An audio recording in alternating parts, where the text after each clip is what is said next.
some good surf, so I was able to conserve a lot of energy knowing the end was going to be hot and flat. And even coming around the corner at the end, I didn't feel like I had a really big lead, and I just felt slower and slower the whole time. So a lot of it was just trying to remember, you know, worst case scenario, if you got nothing left, you got to have good technique.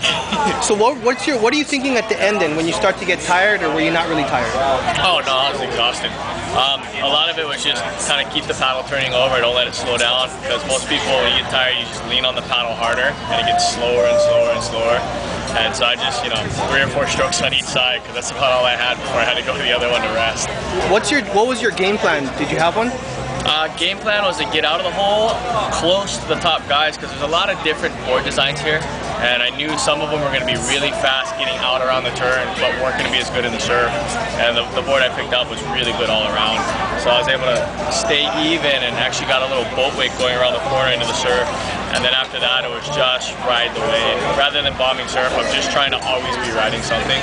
And figure if I go 7 miles an hour all day, it's better than going 10 miles an hour than 4. So what did you do when the wind started clocking in your face, you know, after diving head? Oh, I loved it. It was so hot. The wind came up, and it was terrible because you're going slow, but you get that little fresh, like refreshing, just breeze. And it was good. You liked to get a couple going upwind? Is that what you said? I liked the breeze. Just melting out there at the end, so it was good to kind of get a little breeze in corner. And I was lucky enough to have one of those steering rudder systems, and was able to corner really well and paddle on both sides the whole way back. Was nice. Do you change your stroke when you start coming upwind, or not really? Yeah, I get a little shorter and just more turnover, especially on the stand-up board. Even the fast ones don't have a lot of glide compared to what I'm used to. So I just noticed if you just keep turning over, you tend to carry your speed a lot better. Are you doing that Tahitian stroke, or just still regular kind of Hawaiian stroke? Or? Upwind, a little more Tahitian style with a higher rate, and it's just, if you can keep the paddle speed, you'll keep the board speed.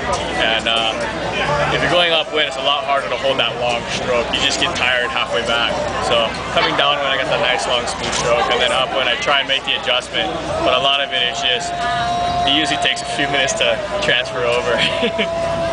So are you going to do the relay at the end of the day too?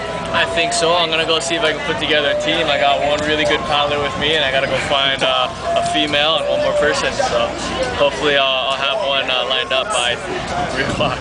Okay, cool. Congratulations. Thank you. Great job.